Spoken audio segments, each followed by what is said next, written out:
Thank you. Can I welcome members and those watching on YouTube to the January the 6th meeting of the Planning Committee of City of York Council. This is a virtual meeting held remotely. The applications to be considered today, the decisions made today, will be recommendations which will then be ratified by the Chief Operating Officer and the Head of Development Services or Chief Planning Officer. On the screen, you can see the members of the committee and Becky, who's our Chief Planning Officer. There are other officers in the background who will be explaining. I just wondered if our monitoring officer, Janie Berry, would just like to perhaps just explain the reasoning for this being held as a virtual meeting so that we can sit in the comfort of our own home drinking tea rather than freezing in a council office.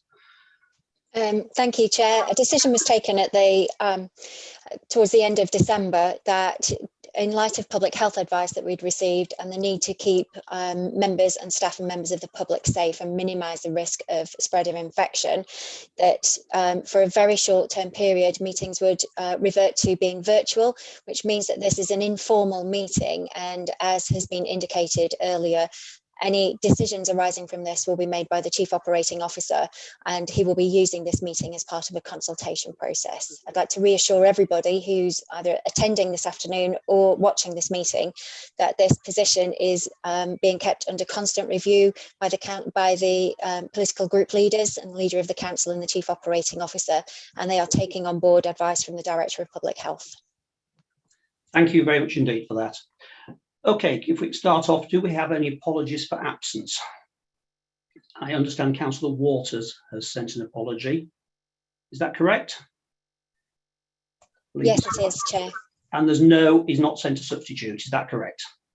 Not as far as I'm aware, Chair, no. Thank you very much indeed.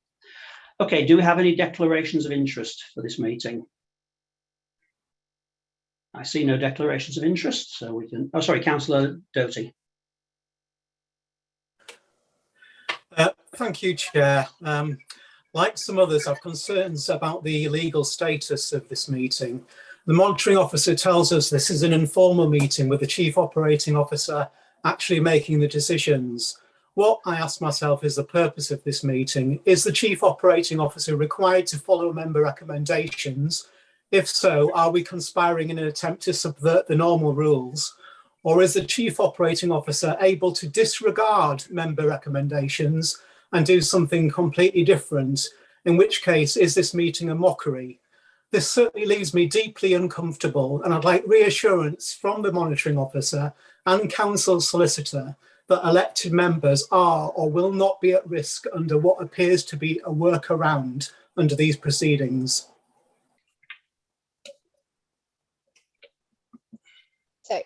Chair, as I've indicated, this is an informal meeting.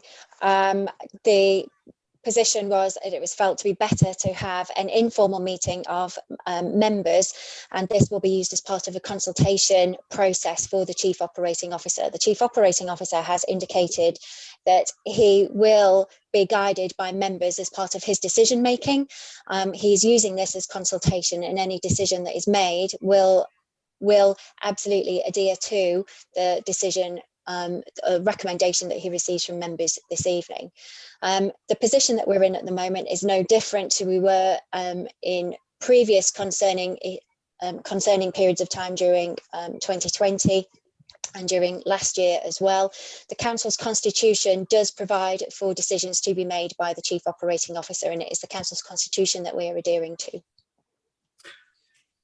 So can the monitoring officer clarify, can the Chief Operating Officer disregard member recommendations? If the Chief Operating Officer had concerns about the legality of the recommendation being put forward by members or the financial status of that decision, i.e. it causes a financial risk to the council overall, then he is within his rights to not make the decision and go back to members for further consultation. However, this has not happened previous to today. I've spoken to the Chief Operating Officer, and the Chief Operating Officer is keen to formally acknowledge the views that he receives from members and make the decision accordingly. And but he is awaiting the recommendations from members following this afternoon's meeting. And have you confirmed the legal aspect in terms of members being at risk with any taking part in this committee? So this meeting is an informal meeting. It is not a legally constituted meeting because it is virtual. So therefore, this is an informal meeting to make recommendations to the Chief Operating Officer to make a decision in accordance with the Council's constitution. The Council is entitled to follow its constitution, and the constitution provides for the Chief Operating Officer to make a decision. This is a procedure that is being followed by many councils at the moment. It's not unique to York, but I can confirm the council's constitution does allow the Chief Operating Officer to make decisions following receipt of recommendations from members. You haven't answered the question. Are members at risk? This is an informal meeting. This is not a legal meeting. This is an informal meeting of members. Members choose to decide whether they wish to participate in an informal meeting. And I am satisfied as the Council's monitoring officer that we are acting in accordance with our constitution for the purposes of this meeting. Thank you. I assume that if we take your legal advice, that abdicates any risk from us. Is that correct? Every member is entitled to consider my advice and choose to follow it or not. I am satisfied that this afternoon's meeting can go ahead, and I am satisfied of the legality of the decision-making principles that have been put in place, and that is that the Council is following its constitution. Thank you very much. Right, if there are no further declarations of interest, we'll move on to the minutes. And the first minute is on page 1 of the agenda. It is the meetings, minutes of the 7th of October 2021. Councillor Melly. Thank you, Chair. I'd like to propose changing the agenda order slightly, please. I don't feel that we should be approving the minutes before public participation, because then we can't take into account any comments from members of the public when considering whether or not to approve the minutes. I just feel it's in slightly the wrong order, and we should just switch that order around. I see no reason to do that. The minutes are, well, basically, there's a record of what was said at the meeting. I can't see how public participation will change that. It does say under the agenda item of public participation that members of the public may speak on agenda items, and approving the minutes is an agenda item. There's no point on them commenting on it if we've already made decisions. Again, I see no reason to do it. Never done it before. Councillor Eyre. Thank you, Chair. I'm happy to move that all the minutes be approved with a single amendment to paragraph 2 on page 6 due to a factual inaccuracy. And that would be to delete all text after chair and before which, and replace with commented on his reasons for abstaining. So could we just read that out as that would be? That would be, after members voted, the chair commented on his reasons for abstaining, which some other members considered to predetermine him for future applications. right. Is that amendment seconded? Councillor Daubney.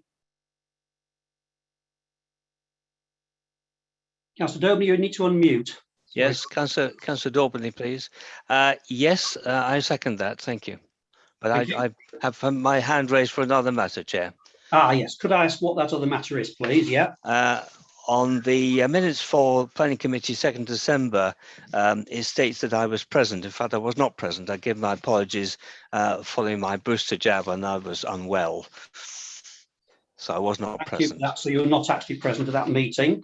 Thank you very much. There is also an amendment I'd like to make to the meeting on the 2nd of December, which states that I withdrew because I used to work for an authority at which Roger Pearce was a member, was a senior officer. I didn't work for the authority. I was a council member on that authority, so that could just be amended as well. Councillor Melly. Thank you, Chair. Yes, the bottom bullet point on page 3 from the minutes of 7th of October says that it was not considered reasonable for the development to be brought toward councillors for consultation, although they could be consulted. This is a point I raised when we looked at these minutes last time as well. I think ward councillors and parish councillors maybe would like a bit of clarity over exactly what was agreed as a committee over whether they would be consulted or not. So I think it's not clear saying that it's not reasonable to consult them, but that they could be consulted, they might not know where they stand when it comes to having input over the decision making of the wording of the camp. Could I have, I mean, I can't see there's any ambiguity there, but. Well, will ward councillors and parish councillors be consulted or not? Because it said it is not considered reasonable for them to be consulted at the start of the paragraph, and then although they could be consulted at the end, so will they be consulted? I see, yes, the ambiguity is there.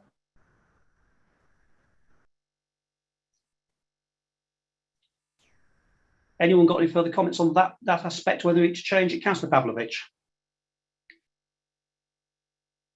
Sorry, Chair, not on the point that Councillor Melly made. I want to make reference to the points that Councillor Eyre made. Right. Yep, go ahead.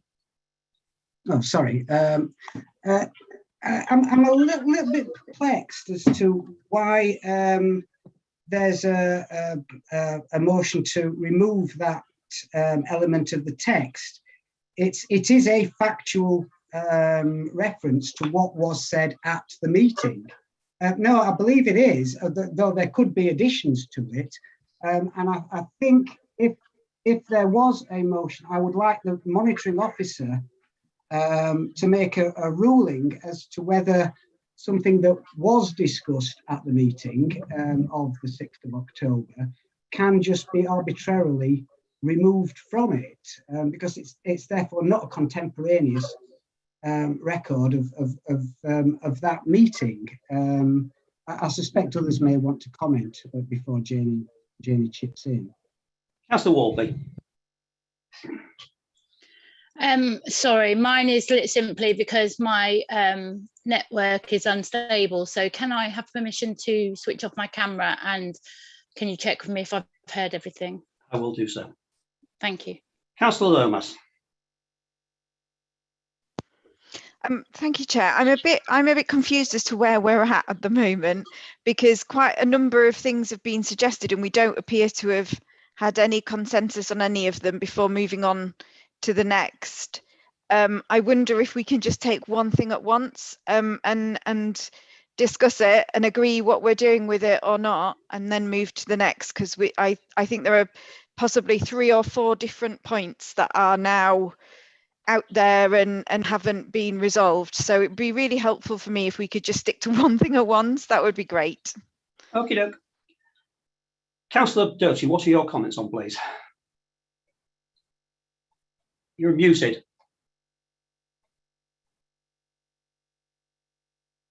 Councillor Doty, you're muted, sorry. Sorry, I did press it. I don't know what happened there. Yeah, I completely agree with Councillor Lomas, and in fact, completely agree with what Councillor Pavlovich said before that. Councillor Eyre. Yeah, just to solve that problem, I'm quite happy to accept the 2 amendments from Councillor Fisher and Councillor Daubney. I don't think we need to debate the fact of whether he was there or not, or what the injury was that was declared. Those were factual things. I'm quite happy to accept the amendment of Councillor Melly if I know what the wording is. Yeah. So I'm happy to accept 2 of those into the motion, and the third one, if Councillor Melly can confirm the words are, I'm sure I'm happy to accept that one as well. Can you give the alternative wording you would like to see there, please, Councillor Melly? I'm sorry, I haven't prepared any. I'd need to go back and watch the video and see what we actually agreed as a committee. I can't remember exactly what we'd agreed after that discussion. Can I help there? Yep. You could potentially put, rather than consulted, could be made aware, because if we get it as a discharge of condition, we can make the ward councillors aware. Slightly different, it's not consulted but can be made aware, would still cover, if Councillor Miller's happy with that. So, Councillor Melly? Thank you, Chair. I mean, I think we discussed as a committee including local councillors, ward councillors, parish councillors in the discussions about the construction environment management plan, because be able to use their local knowledge of where there's particular traffic pressures on roads or whatever it was that needed including, and so merely informing them that the Kemp's been approved and the wording of it doesn't do that. But I'm sorry, I really can't remember what we agreed as a committee when we discussed it, which is what needs to be recorded, isn't it, really, in the minutes? Well, unfortunately, I don't think we can amend the minutes unless we actually know what your point is. I think the Chief Planning Officer's comment that they've been made aware of it probably covers it, to be honest. If I remember rightly at the time, I did say that it's not the discharge of condition is for the local or planning authority to make the decision. So we could obviously make members aware. Consulted twice is the wrong word, basically. I think we can't consult as part of a discharge of condition, but we can make you aware. So I think basically the last section should say, although they could be made aware rather than be consulted. Right, Councillor Eyre. Can you say will be made aware rather than can be made aware? Will be made aware. Just to give it a little bit more emphasis. So with that, I'm happy to accept those 3 amendments as well as the one that's proposed. Right. So it's been proposed and seconded that we accept all 3 sets of minutes with the amendment to page 6, paragraph 2, which would become, and if I've got this right, please check, Councillor Eyre. After members voted, the chair commented on his reasons for abstaining, which some members considered to predetermine him for future applications. Is that correct? I've made a scribble. I think that's what you said. That is correct, yes. Councillor Lomas. Thanks, Chair. I think Councillor Pavlovic suggested that we should hear from Janie on this, and I'd be keen to do that before we move on. Fine. The monitoring officer would like to comment on that. Thank you, Chair. So I have observed this section of the meeting on numerous occasions now. I think it would be incorrect to use the word never, because that word was not actually said. There was a phrase said. However, I think the proposed amendment from Councillor Eyre does address the issue which is at hand. So the word never was not quoted or not said during the meeting. I just want to point out as well that the purpose of the minutes is not to be a verbatim word by word account of who said what and when, and it is just supposed to be a summary of the discussion topic and the decision or resolution that was made. I feel that the amendment that's been put forward by Councillor Eyre, having watched that particular extract of the meeting on numerous occasions now, does address the meaning and the intention of what was said. I would be concerned if the word never remains in the minutes, because I have not heard that word spoken at that extract of the minutes. Thank you for clarifying that. In that case, I'll ask the democracy officer to consult and name vote on that, please, if possible. So, Councillor Melly, sorry, I'll just take Councillor Melly's point before we go to the vote. Yeah, really sorry, Chair. Would you mind either repeating that amendment again or putting it in writing or something? I'll repeat it with pleasure. I think this is what Councillor Eyre said, and I'll just ask him to confirm that again. After members voted, the chair commented on his reasons for abstaining, which some other members considered to predetermine him for future applications. Is that correct, Councillor Eyre? That's correct. I was going to pull you up because you forgot the word other last time, but that time was I apologise for some other members. Correct. So are we all clear what we're voting on that part of the amendment? So if I could ask the democracy officer, please, to carry out a name vote on that. Yeah.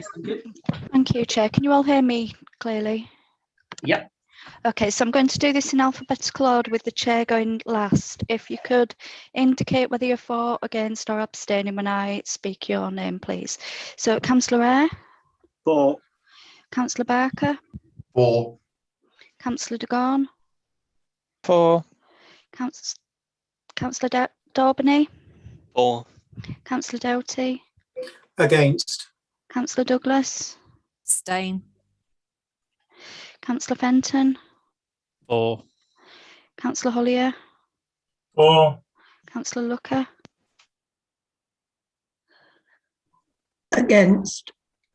Councillor Lomas? Against. Councillor Melly? Against. Councillor Pavlovic? Against. Councillor Aubrey? For. And the chair? I'll abstain. Since it concerns my comments, I'll just abstain.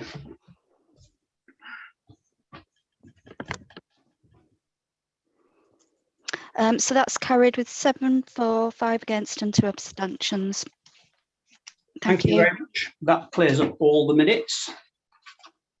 So we can now move on to public participation, which is on the general remit of the committee rather than one of the applications. And I believe we have one speaker tonight on the general remit of the committee, which is Ms. Gwen Swinburne. Is Ms. Swinburne available? Hello, Chair, are you there? Hello, hello. Hello. Hello. Hello. Hello, welcome to the meeting. You have 3 minutes. Can you hear us? We've got a terrible, I can just about hear you. We have a terrible line. We can hear you loud and clear. Yeah. Just first say that I never heard such nonsense from the monitoring officer. She didn't use any legal references at all, and she should not be Sorry, prioritising the Constitution. Ms. Swinburne, could you confine your comments to your 3 minutes, please, if possible? Then we know exactly you have 3 minutes. So if you, when you're ready to start, if you let me know, and then you can make your points. Oh.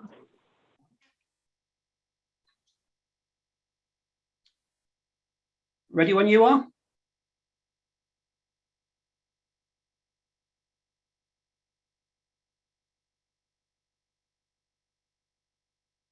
We appear to have lost Miss Swinburne.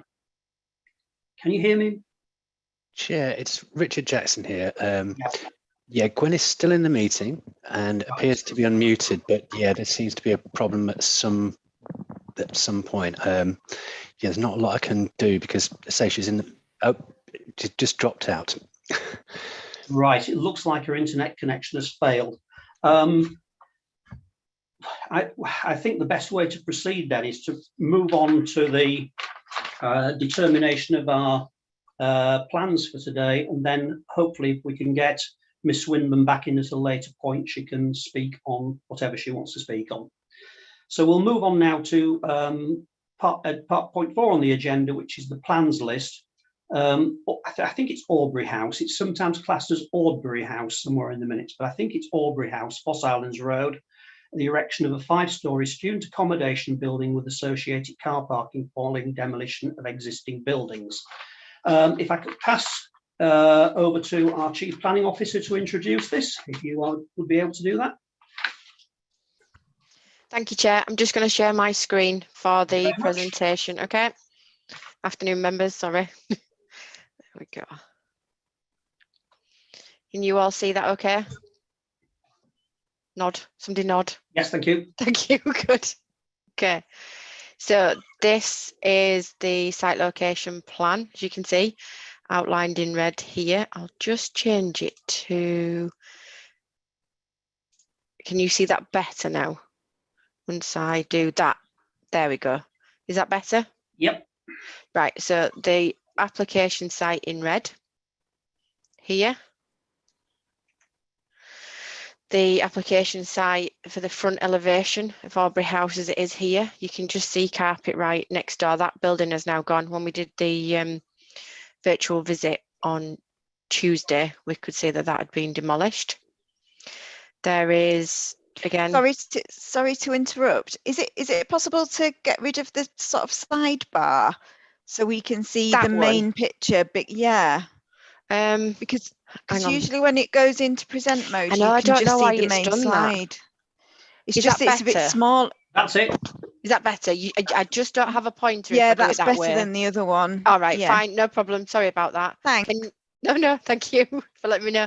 Right, so that's the Foss Islands Road street scene. Again, you can see the application site here, neighbouring property here, the carpet right building that's been demolished. Again, more street scene views here, and again the Foss Islands Road elevation that puts the chimney in context here. View from the city walls. Again, I'll just quickly, this is down Mansfield Street, so you can see the application site there. And again, more photos, application site. So this is the proposed site plan here. You can see this is Foss Islands Road, Mansfield Street, and the application site here. So there's proposed northwest and northeast elevations. You can see 4 and 5 stories in height with various windows to these elevations. Proposed southeast and southwest elevations. That's the elevation that will front onto Foss Islands Road. One down there. And again, these are proposed street scene elevations here that you can see put in context. That was the one that I showed you before where you could see the chimney. And again, the elevations here and here. This top one shows it in context of the recently approved hotel. Members may recall last year at some point we approved, well, you approved a hotel building here, and that's in the context of it there. And that's the Carpetright building that you could see on the previous photos. These are the floor plans, which we can look at in further detail if needed later on, but these are all within your agenda packs. And again, visualization, as I say to you every time, this is a visualization. Please rely on your elevations. These are just to give you an idea. So you can see that's the Foss Islands Road there. You can see the front elevation, the elevation down the side there in relation to the neighbouring property. You can just see the corner of the carpet right there. This one has the approved hotel building. Again, another visualization put on as part of the proposals. And again, that's the visualization as you're looking down Foss Islands Road there. Again, the chimney in context, this proposal and the hotel. And I think that's it from me. In terms of the additional information, let me just run through that for you just a second. So we've had further comments from York Civic Trust, which have been outlined in your additional information. We've also got slight amendments to conditions. That's due to the increase in depth of the wall on the northern elevation. That's by 40 centimetres to bring it up to the boundary. But because of that, it changes the plan numbers, hence why it changes condition 2. We've underlined specifically the plans that will change. There's an additional conditions with regard to the flood evacuation plan because we haven't had all the details, so we need to condition that. Cycle parking and removal of redundant crossings. There's also the change to the recommendation in light of the virtual meeting and the procedures that we've already spoken about, but it's just to make clear that there is a change to the recommendation that was published. That is it from me. Thank you, Chair. Thank you very much. Now, I've spoken with the Vice Chair, Councillor Pavlovich, and the Chief Planning Officer and the Monitoring Officer. I'm going to propose a slight change to our usual procedure, which is to, rather than have members' questions now, to have the public participant present their case so that we'll have all information before we start answering questions, and I hope that will speed things up. So I'm going to ask now if our public participant for this item, who is Emma Lancaster, who is speaking, I think, correctly as agent for the applicant, would like to speak for 3 minutes on the application, if that's available.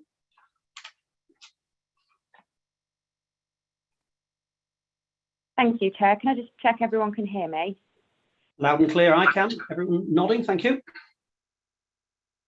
Thank you. I'll start my 3 minutes now then. Thank you. Thank you, Chair. Good evening, members.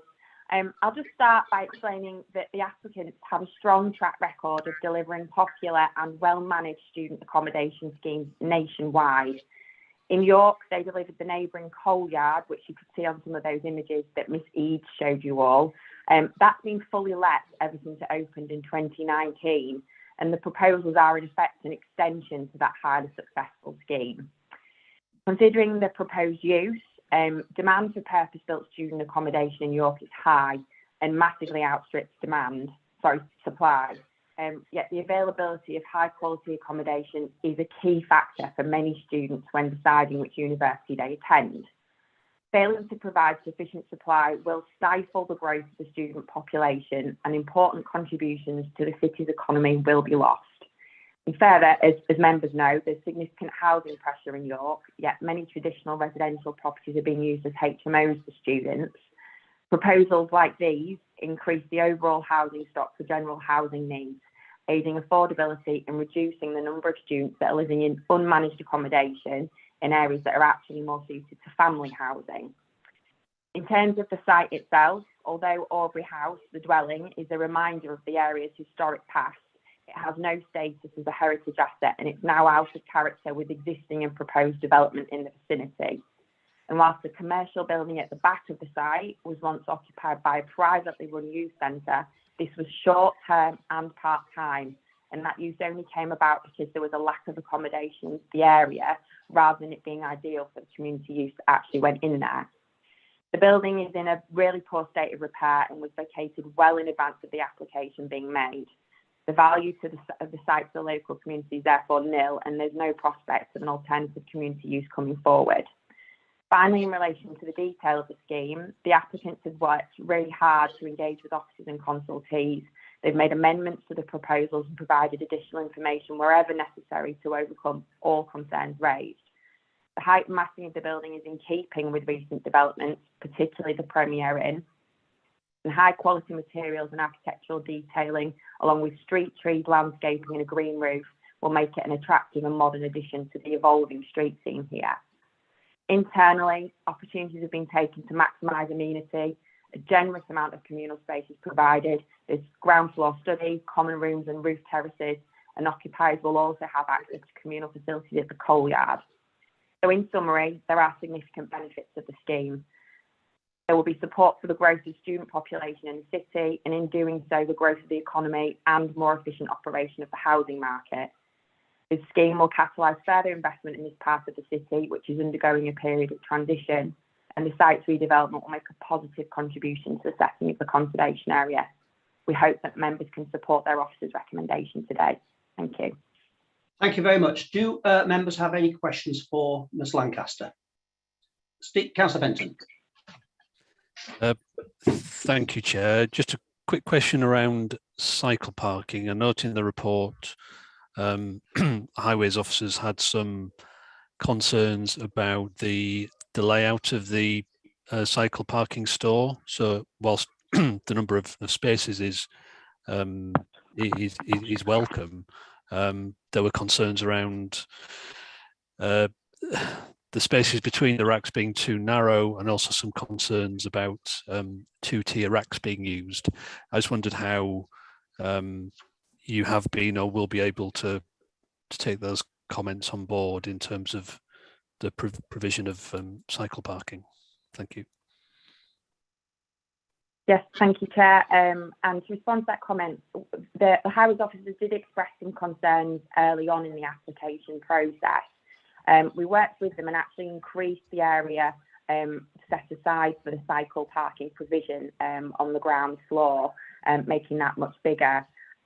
We've got a mix now of single and two-tier racks, which I don't think is properly reflected in the committee report. But so not only do we have the spaces, but based on experience of what's going on in first phase, the layout of the cycle parking and the amount of cycle parking as well will be more than sufficient to meet student needs.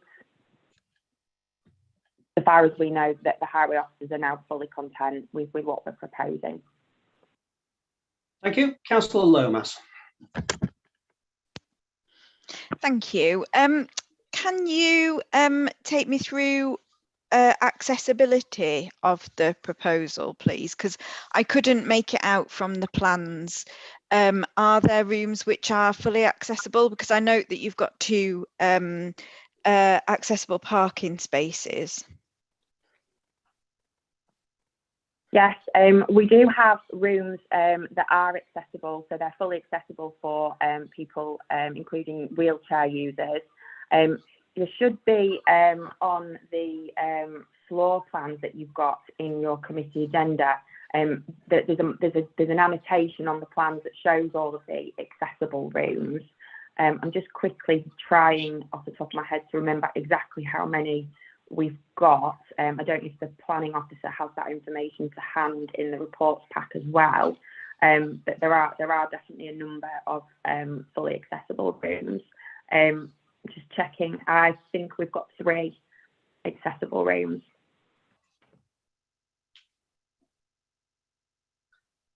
Thank you, Councillor Pavlovich. Thank you, Chair. No, I'm not muted now. Yeah. Nope. Can you explain why there are no windows on the rear elevation? It was commented on in the report, and I believe it's student accommodation behind this development is basically going to be overlooking a black, just an expanse of bland wall. Could you not have broken it up with some glass in there? The rear elevation was something that we considered through the design process, and it was that relationship with the building to the rear that led to the blank elevation. It was thought that actually having glazing, or even if that was kind of fake glazing, so to speak, that there would be a sense of loss of privacy for the rooms to the rear that are in that existing student accommodation. So it was actually preferable to leave it blank to avoid any sense of loss of privacy overlooking. It's not something that the officers raised with us as being an area of concern in the latest plans either. Any on that? Nope. In that case, I'll move to Councillor Fenton. Thank you, Chair. Just following on from the question raised about accessible rooms. So you mentioned there are 3. So is it the case that there's one on each floor, or in terms of sort of 2nd, 3rd, 4th floors, and also the proximity of those rooms in the footprint to the disabled parking bays and the lift in the centre of the building, which I presume would be the lift that residents in the accessible rooms would use. It just would be helpful to understand the proximity of the the accessible rooms to both the central lift and the disabled parking spaces, please. So there is an accessible room on each of the ground 1st and 2nd floors, and they are in proximity to the central lift core, such that level access can be achieved from the disabled parking base through the communal areas of the building and up to whichever floor the disabled room that requires access is on. Fully DDA compliant.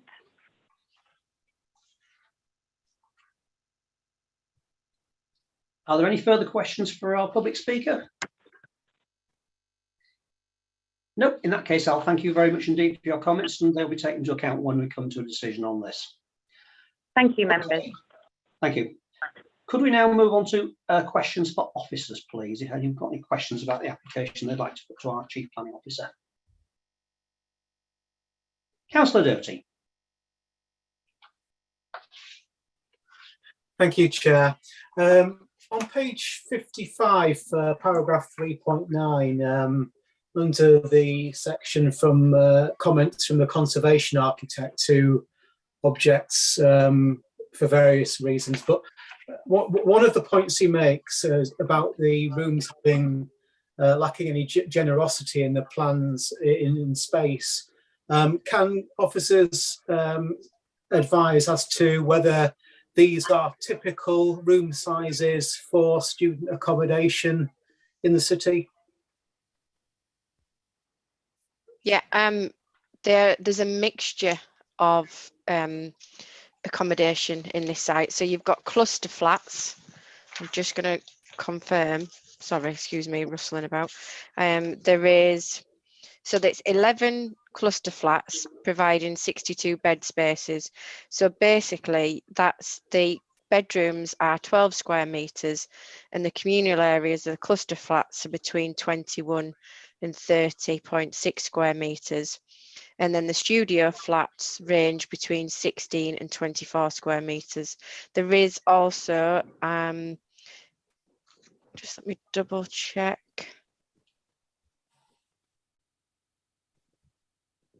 I'm sure yeah, and there is a communal space at 42.6 square metres and a roof terrace. So yes. So just to confirm, the smaller rooms are typical of student accommodation in the city? It depends. There's a whole variety in the city at the moment. So yes, some are on the smaller end, some are on the larger end, because there is a real mixture there. But yeah, there is similar in the city throughout. So this is not substantially less, or not to give us the, given that there is quite a lot of communal space in this one, it doesn't raise concerns. Okay, thank you. Thank you, Councillor Lomas. Thank you. I just have a question about whether there has been any assessment, or whether there in future will be assessment of the environmental impact of demolishing buildings and building new rather than refurbishing, because I know that that's something that has been in the news a lot recently, about the environmental impact of demolishing and building new rather than refurbishing existing buildings, because it sounds to me from the description like there are essentially two linked buildings on this site, one of which is not really fit for purpose, but one is, and they're both being demolished and a brand new building put in their place, which has a significant environmental impact. But how do you mean in terms of a significant environmental impact? Just so I know what I need to reference. Because when you demolish an old building, you can't reuse any of those materials. They go to landfill. And then there is the environmental impact of the building materials that you will need to create to build. Because as we know, you can't grow concrete. It has to be created, and that has a significant environmental impact. So if you're demolishing a building, you're wasting the material that building was made out of, and you're also having an impact by having to create new building materials for the new building. That's like a double impact on the environment, isn't it, rather than just refurbishing a building that already exists. Right, sorry, I got your context now. There isn't anything that would stop there's no reason not to allow the demolition of the buildings that are there. That could be done separately to this. So in short, there isn't anything in planning policy at the moment that would allow us not to allow the demolition of this building. But is there an assessment of the environmental impact of doing such things? Is that something we're going to do, or is it not a priority for the council? Well, it's not in the NPPF as far as, well, it's not at the moment, I would think, but obviously the local plan is still going through, and we have ambitions in terms of new buildings and what they should achieve. It's whether or not it's reasonable to say that you can't demolish an older building because of the environmental impacts, and we don't have that through planning policy at the moment. Thank you. Could I just note, I think a councillor has left the meeting. I've just noticed in the chat that I can't be sure who it is. I think it may be Councillor Wardby has left the meeting for family reasons. Is that correct? Councillor de Gorn, Chair. Councillor de Gorn, I do apologise. I can't see who it is. Sorry, Councillor Wardby is there. Okay, so if that could be noted, please, in the minutes. Thank you. Councillor Pavlovich. Thanks, Chair. 5.34, page 71. We just heard the applicant say that council officers hadn't raised concerns with them about the rear elevation, the side and rear elevations. Yet the report states that there are weaknesses in the scheme, notably the side and rear elevations. But can I just clarify, did planning officers raise issues around the design of the rear elevation with them? And did I misunderstand what the applicant had said? Going to have to invite Victoria in, the case officer, because I don't know that. There you go. So, in terms of sort of revisions from earlier submissions, more emphasis was placed on getting the design of the front and the side elevations and the massing and the height than reducing the impact of the rear elevation. Sorry, I'm sorry if I'm being dim, Victoria. Is that saying you didn't flag up any concerns about the rear elevation until the report, or you did raise them and they explained that the rationale was because they didn't want overlooking or even a sense of overlooking? With previous iterations of the plans, concerns were raised about different aspects. Also, the plan, those two elevations mentioned in paragraph 5.34. However, once we've sort of got the revisions to the side and the front elevation and that reduction in height, we felt that that was sufficient. Thank you. Can I just ask one further question before you go on to Councillor? Yeah, go ahead. It's about the flooding. I see in the report that you're completely satisfied with the flood protection and the flood evacuation plan. But that is an area that floods really quite significantly and has done on a number of occasions. Can you tell us how tenants, residents, are going to be kept safe in the event of a major flood, as we've seen on a number of occasions in the past 15, 25 years that I've been here? Okay, so the lower ground floor is built to, it's designed to flood, so there's no loss of flood storage. We have received broad parameters of a flood evacuation plan, which they're broadly acceptable, but we do sort of require further clarification on certain aspects, and that's why we've requested that flood evacuation plan that's set out in the update, just to ensure safety. Lovely, thank you. Thank you. Councillor Eyre. Very straightforward question, Chair. When I went to university back in the 50s, we lived in a corridor of 10 rooms with a shared kitchen. Am I correct in understanding that's what's now pretty much been called a cluster flat? Predominantly 10 rooms in a corridor with a shared kitchen. Yeah. Cluster flat sounds better, I suppose, but yeah. Yeah, it's a similar arrangement. Yeah, I remember the same. Yeah, it is. Councillor Belly. Thank you, Chair. I was just wondering if I could ask for a little bit more information about the current use of the site, please, because there's two buildings on the site, right? There's one against the street, which is residential, and there's another building behind. Is that right? What's the current use of that building? Right, so there's the 19th century, early 20th century that's fronts onto Foss Islands Road, and we understand that that was last in use as residential. Then there's a sort of 20th century metal-clad asbestos building to the rear of the site, to the northern part of the site, and that was last used for community use up until last year or 2020. I think it says in the report it's by St Michael the Belfry Community Group. I think it says extensively on that in the report. Yeah. Thank you. So would this be a loss of a building that has community use or community value? Or is that use being replaced elsewhere or already provided in the vicinity? We've set that out in paragraph 5.16 of the report, that there was certain issues with the building that in terms of let me just find it. So the building had no windows, with single sheet asbestos, uninsulated walls and damp, and the problems were prohibitively expensive for the community use to remedy.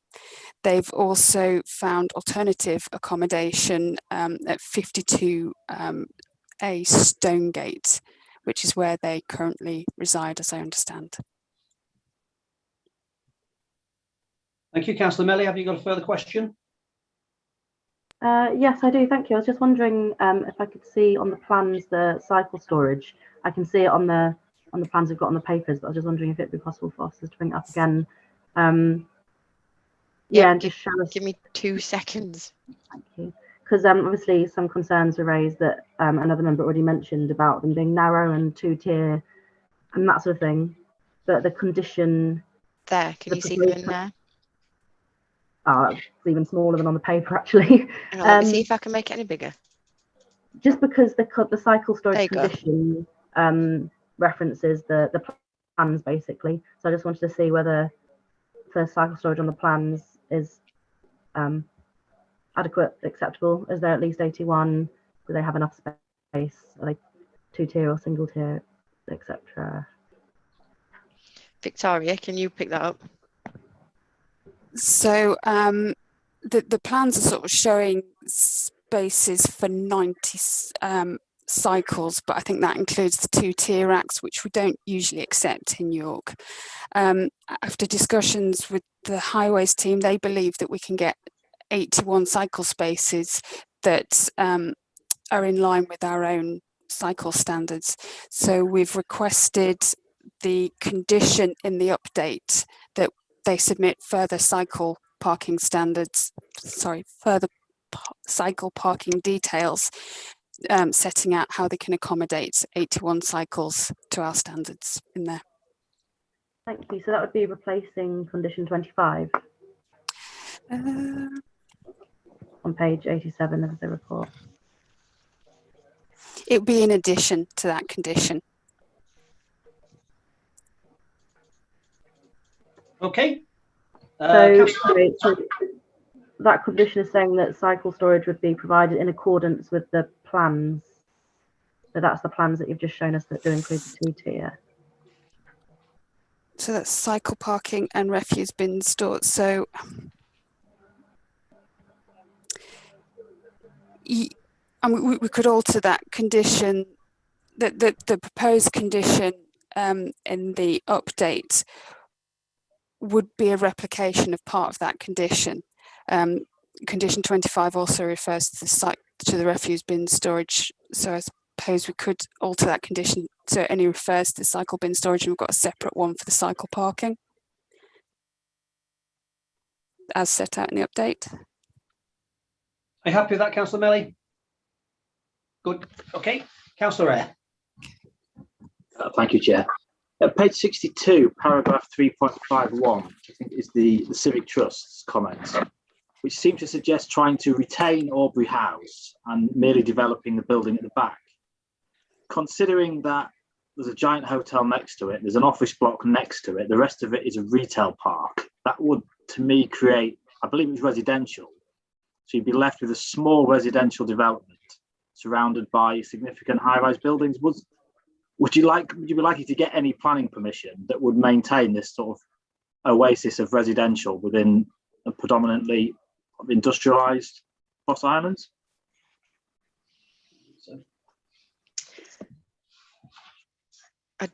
It's difficult to answer that one, because if they came in, we'd have to consider it, but it wouldn't be ideal, I think, is the answer to that one.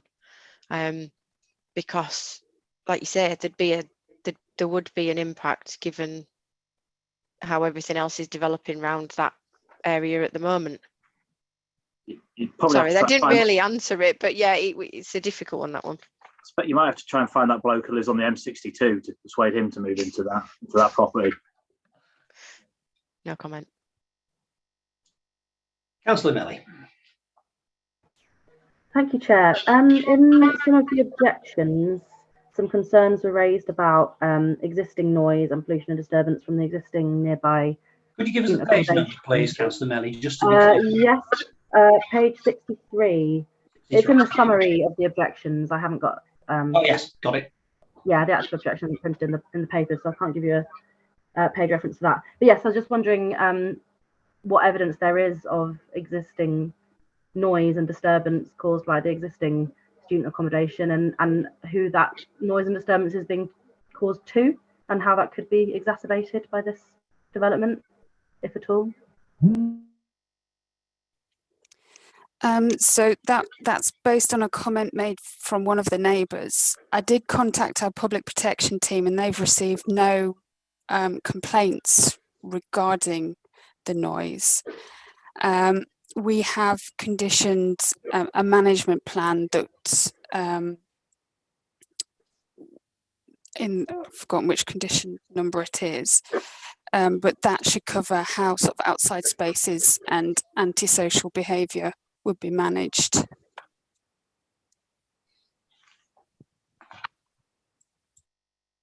Thank you. Are there any further questions from members for officers? If there are no further questions, I'm happy to move on to debate.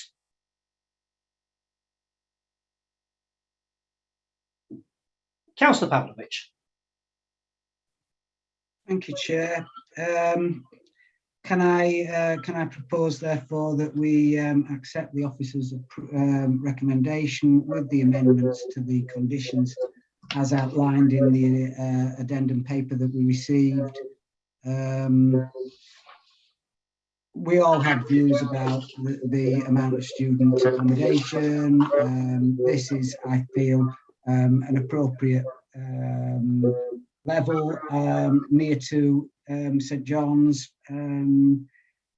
Is it the type of building I'd like to see? I'm not overly convinced, but you know, big boxy buildings are what we seem to be getting in applications these days, and I don't think that's grounds for refusal. So yeah, there we go. Start for 10. You kicked it off. Councillor Fenton. Thank you, Chair. I'm happy to second Councillor Pavlovich's proposal. Yes, in terms of the aesthetics of the building, it's not a thing of beauty, but it's a functional building, and within what currently exists in that area, it's not out of context. I was, I think, encouraged to hear the applicant say that if approved, this premises would be in the same ownership and under the same management as the as the coal shed, which is the student accommodation at the end of Mansfield Street. So that hopefully there will be opportunities for coordination between the two sites in terms of rationalising the number of sort of vehicle movements for deliveries and other aspects of the operation. So on that basis, I'm happy to second. Thank you. Could I just propose an amendment to one of the conditions on page 86? I can't put my hand up for some reason. I don't think I can anyway. But since Councillor Waters isn't here, I'd like to propose that we amend condition 23. Any trees or plants which die within a period of 10 years from the substantial completion of the planting and development die, are removed, or become seriously damaged or diseased, shall be replaced the next planting season. Could I replace for a period of 10 years with in perpetuity? Would the mover and seconder be prepared to accept that, so that we don't lose those trees, which I think are critically important on that area? You're happy with that, Councillor Pavlovich? Happy with that, Councillor Fenton? So we'll add that to the amended conditions if that's acceptable to members at the end of the vote. Councillor Eyre. I was going to say that, so you saved me half of my speech anyway. I think I'll just say, as someone who was born in Heworth and lived there all my life, I think one of the least edifying entrances to the city has always been Layerthorpe round into Foss Islands, and the carpet right site on the corner was something of an abomination. I remember when we had the new City Beautiful, I pleaded for this to be included as one of the key gateways into the city so that we did something about it, because it has always been quite depressing. And even, to be honest, walking home on a night as a teenage boy, sort of, well, 18 plus obviously, not one of the safest areas to walk down, to be honest, due to the sheer lack of activity after 6 p.m. So I personally sort of welcome the addition of student accommodation around there. It's actually bringing some some life and some footfall to the city in 24/7. I think, as Councillor Pavlovich said, yes, in an ideal world, I would love a lot of those buildings in the area to be significantly better designed, to be more interesting and have a better mix of uses, but they're considerably better than they used to be, and we are at least getting some use into that, so happy to welcome the proposal. Thank you. Councillor Lomas. Thank you, Chair. I will be voting in support of this, but I just would sort of like to note that the proportion of accessible rooms is really low. I make it 4.8% of rooms being accessible, so it's really low comparative to the number of people in society who require adjustments to make places accessible to them. And I also retain a concern about the environmental impact of demolishing buildings to replace them with new buildings. And I think it would be really helpful to have that included as we move forward as an assessment of the environmental impact of doing so. I accept that there are going to be many occasions where it's not appropriate, it's not helpful, and it's not in keeping. But I do think we do need that assessment of that environmental impact so that we can understand the impact of the decisions that are being made about planning decisions. But I think overall, I agree with everything that everyone else has put forward about this development. Are there any further members like to contribute before we move to the vote? Right, in that case, if I could just ask all members, please, to confirm by waving your hand or some other signal that you've heard the entire debate throughout. Councillor Looker, thank you. And Councillor Aubrey, yes, I've got you. That's everybody. Okay, in that case, I'll ask our democracy officer, if possible, to conduct a named vote on this with the amended recommendation giving delegated authority to the Chief Operating Officer to delegate it to the Chief Head of Planning and Development Services, and the amended condition 23, and I think that's all. Are there any other conditions that were amended? The conditions in the additional information. Additional information, yeah. And I don't know if you wanted the one that Councillor Melly talked about to change the one with the cycle parking, so the tie-in with the two. That would seem. Yeah, that would seem a sensible thing to do. So I think so, Chair. Sorry, I forgot to include Councillor Melly's proposal. I think it's a sensible one, so we'll include it. Yeah, if right. That's all right with the seconder. Yeah. That's okay with the seconder. Yep. Okay, so I think we all know what we're voting for. So if I could ask the democracy officer to conduct a named vote, please. Thank you, Chair. So same as before, alphabetical, if you could indicate whether you're for, against or abstaining. So I'll begin with Councillor Eyre. For. Councillor Barker. For. Councillor de Gorne. He's left the meeting. Oh, yeah, sorry. Councillor Daubney. For. Councillor Doughty. For. Councillor Douglas. For. Councillor Fenton. For. Councillor Hollier. For. Councillor Looker. For. Councillor Lomas. For. Councillor Melly. For. Councillor Pavlovic. For. Councillor Wardby. For. And the Chair. I'll bring up unanimity by voting for. Yeah, that's unanimously carried. Thank you. Thank you very much indeed. And that concludes the plans on today's agenda. The only thing we have still to catch up on is our public speaker, Ms. Gwen Swinburne. Have we got her in the waiting room? Yeah, it's Richard here. No, I've spoken to the speaker and said that we'd dial her in later, but I wasn't sure when. So if you'd like to get her in, I propose that you suggest a 5-minute break just whilst we dial her in. Break by me is fine, because I think it's important that we must hear what Gwen Swinburne has to say. So I'll propose a 5-minute break. We'll reconvene at 17:50. Is that okay with members? Thank you.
Chair, you're on mute.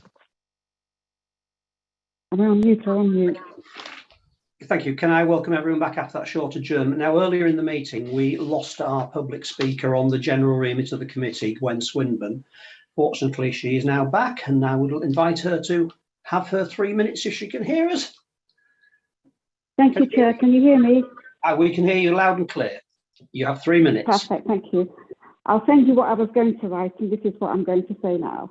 So firstly, regarding the legality of the meeting, I am of a firm opinion that it is still unlawful. And I would also like you to establish from the monitoring officer exactly which council she alleges still does remote meetings, because these are the ones I checked yesterday that do face-to-face in all the decision-making meetings, and some do more than the decision-making meetings. That's Leeds City Council, Peterborough City Council, Cambridge City Council, Oxford City Council, Brighton and Hove City Council, Cheshire East, Go Cheshire West, South Cambridgeshire, South Derbyshire Borough Council, Stockton Council, Warrington Borough Council, Birmingham City Council, Bradford Metropolitan Council, Oldham Council, Calderdale Council, all the district councils in North Yorkshire, North Lincolnshire Council and North East Lincolnshire Council, and Hull Council. They all do face-to-face meetings. So I find it extraordinary that you are being told that what you're doing now is okay. Having said that, and I hope you can get this sorted out, there is no way she should have issued the agenda without indicating exactly which bit of the law she was following and which bit of the Constitution she thought she was going to rely on. She didn't do that on the agenda. She didn't do it until she produced a note for you today, of all days.